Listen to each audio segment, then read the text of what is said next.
Well, this will probably only get maybe 100 views, something lower than that, but I really don't care because I think this is probably the best result from this entire midterm, at least for me personally. Senator Lisa Murkowski, Republican of Alaska, is projected to win her bid for re-election to the U.S. Senate, defeating fellow Republican Kelly Tshibaka. The Associated Press called the race just after 8 p.m. Murkowski won with the state's new ranked choice voting system after neither she nor Tashibaka secured more than half of first choice votes, according to the AP.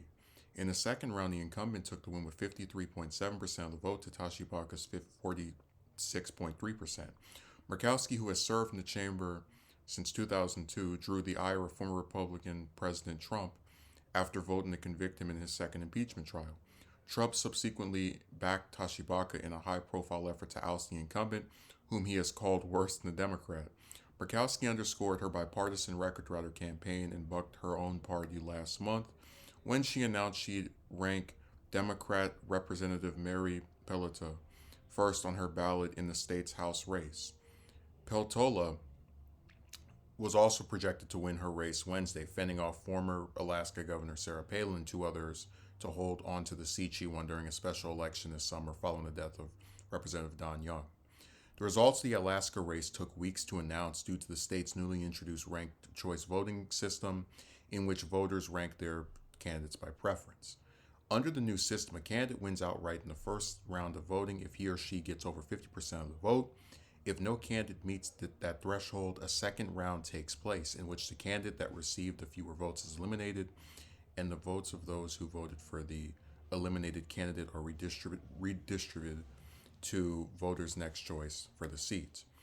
The process continues until one candidate breaks 50% of the vote.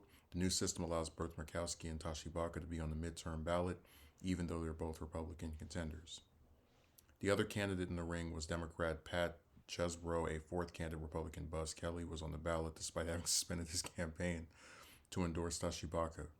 With Chesbrough pulling in low polling numbers ahead of election day, the ranked choice voting system was expected to be a boost for Murkowski, as votes for the Democrats were likely to shift to the more moderate Republican in a second round rather than to the more conservative Tashibaka.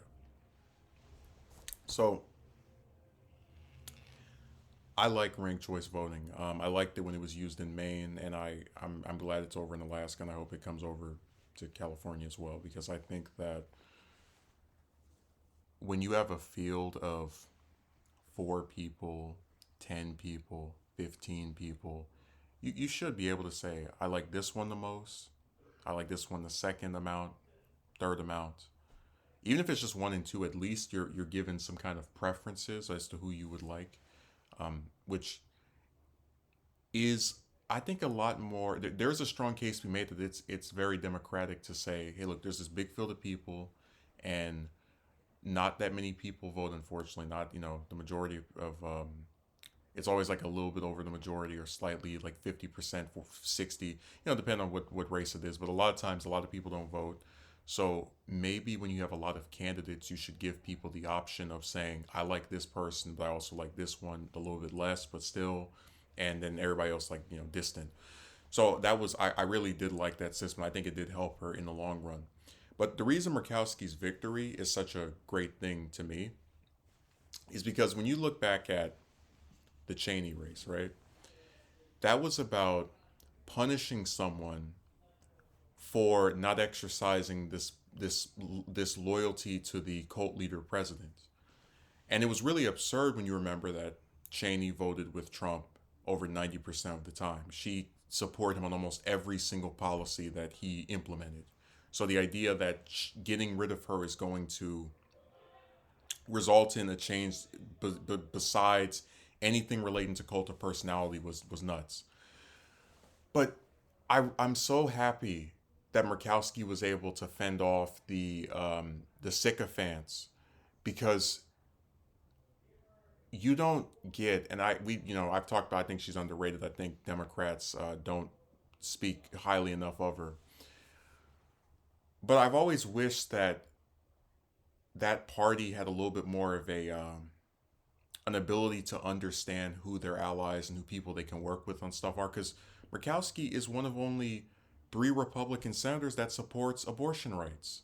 You're not going to see her supporting overturning Roe v. Wade. In fact, she was the only Republican to vote against Kavanaugh, one of the justices that voted to overturn it. Murkowski is also not a climate change denier, and while she might not be someone who's for something like the Green New Deal, you are definitely more likely to see something from her than a vast majority of the other members of her party on that issue. So I'm so glad that one of the few members of that party that actually has some principles and has a little bit of moderation with regard to their views that goes a long way when you compare them to the rest of the members of their brand, was able to be kept around and get some support from Democrats, even if they disagree on things.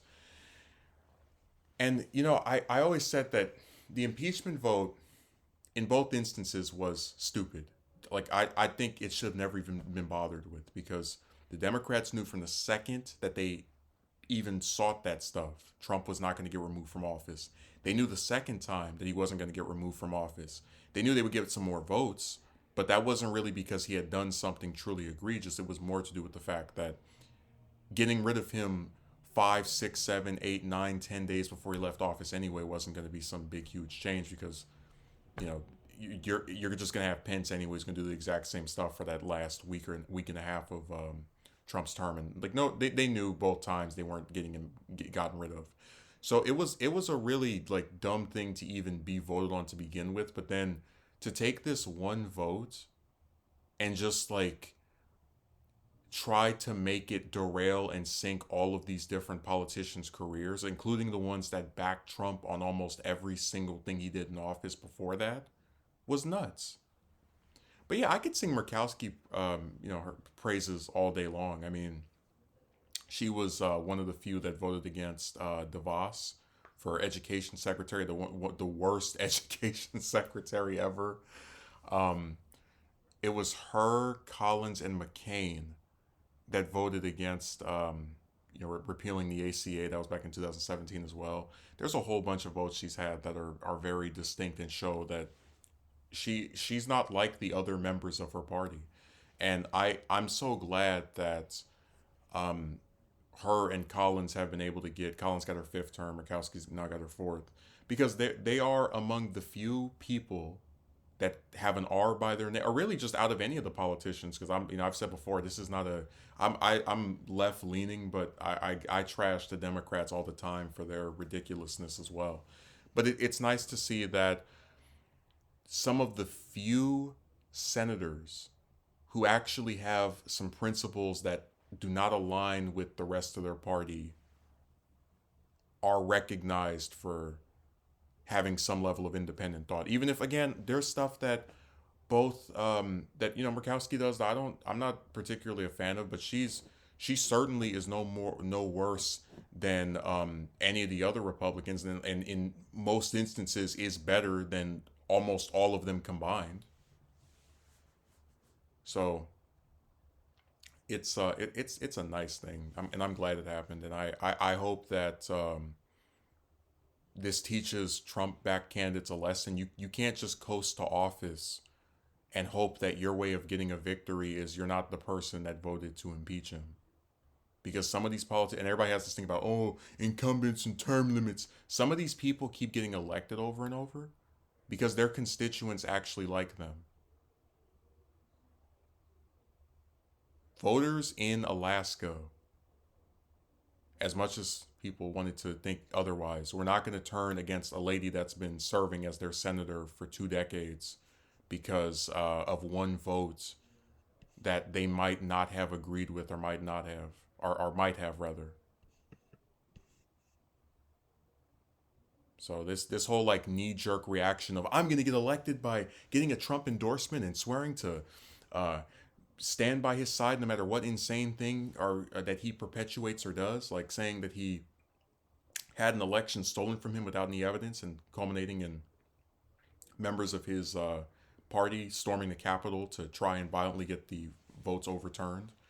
And doing away with our democracy. Oh yeah, but I'm gonna back him on everything, and I won't be like this other person. This is a real triumph for just common sense. And I know that most people won't recognize it. I know you'll have some, because I saw Republicans on Twitter, or like the Republican Twitter account said something like "Congratulations, Murkowski," and there's like 70 likes and 200 comments from a bunch of butthurt, Trump cultists. But I really believe this is one of the most important victories of the midterm, because it's not even Democrat versus Republican. It is common sense and an actual record of trying to get things done versus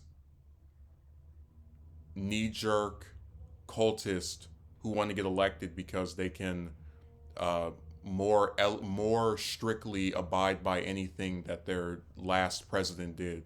And I can't get behind it. I'm glad a lot of voters couldn't get behind that.